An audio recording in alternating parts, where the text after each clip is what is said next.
Hello, everybody. This is William Hemphill, pastoral therapist, and I want to talk a little bit about a subject that has really touched my life in many ways, and that subject is imposter syndrome. Um, and I remember when I was in my first year or so as a therapist, I had graduated my counseling program and was starting to see clients and people on my own. A couple had come into my office. And it was a Saturday. They had come into my office wanting some help with their marriage. What I remember about this couple is that there was one young guy who was a pretty big guy, and the young lady was pretty small. And I did what I normally did, and I just asked them about, hey, what was going on in your relationship? What are the issues there? Well, they started arguing back and forth about the issues. And it got to the point where the couple wanted to make violent threats to each other. And I remember sitting there and praying and thinking, hey, Lord, you got to help me out with this. I can't even stop these people from fighting. Long story, somehow, the argument stopped. They ended up leaving the office. I remember sitting there thinking, maybe I shouldn't be a couples therapist. I had all this experience from being married for probably about a couple decades at that time. I had done all this training, gotten my counselor's license, different things like that. I had the training and done some work with a clergy background, and I couldn't stop these two people from almost going at it violently in my office. And I remember feeling like I was a fraud. I wasn't good enough. I was an imposter. How many of us get into situations where we hear that voice telling us that we are not good enough?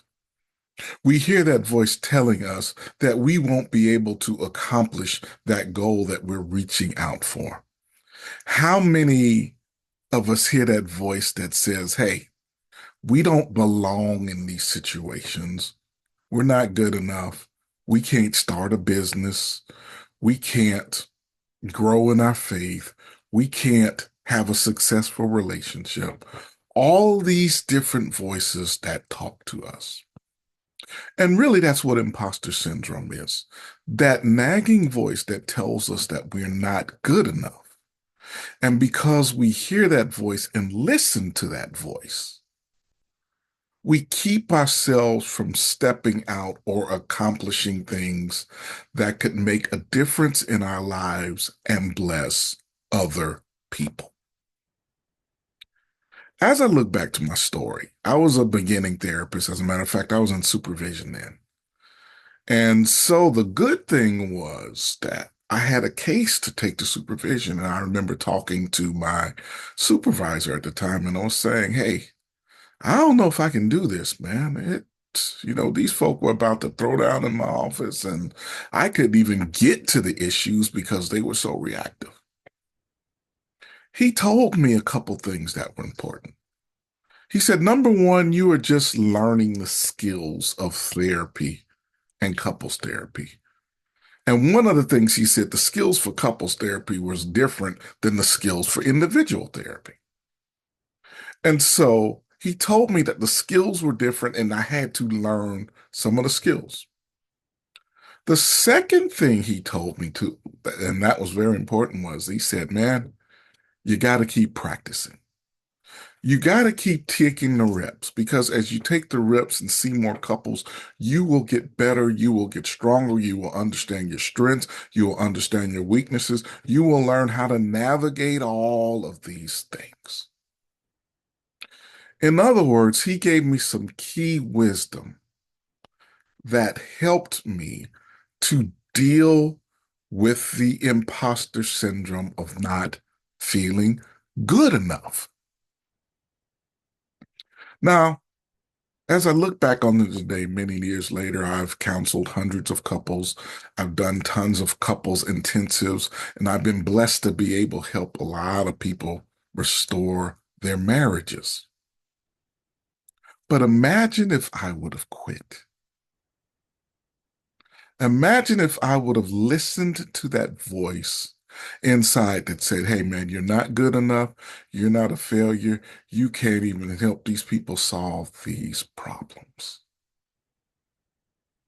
What I submit to us today is what can we do to challenge the imposter voice when it comes? How do we challenge that voice? We challenge that voice by getting some context on some things. The first context I had to get was, hey, I'm learning a new skill. When we learn new skills, sometimes it's going to be awkward. Sometimes we're not going to do as well in the beginning, but that's part of the progression of getting better.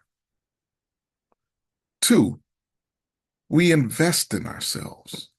I invested in more couples training, couples seminars, got some mentorships on working with couples, such that I could learn skills and get guidance on doing some of the work that I wanted to do.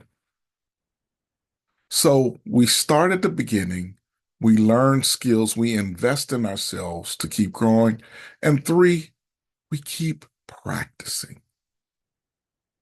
These are some ways that we can deal with that imposter voice that likes to sit inside of us. The voice that tells us we're not good enough or we don't belong. The voice that wants to keep us from reaching out and being a blessing to others on our jobs, in our businesses, in our faith, in our career, in our studies at school, in our lives, in our families, in our marriages, and so many other places.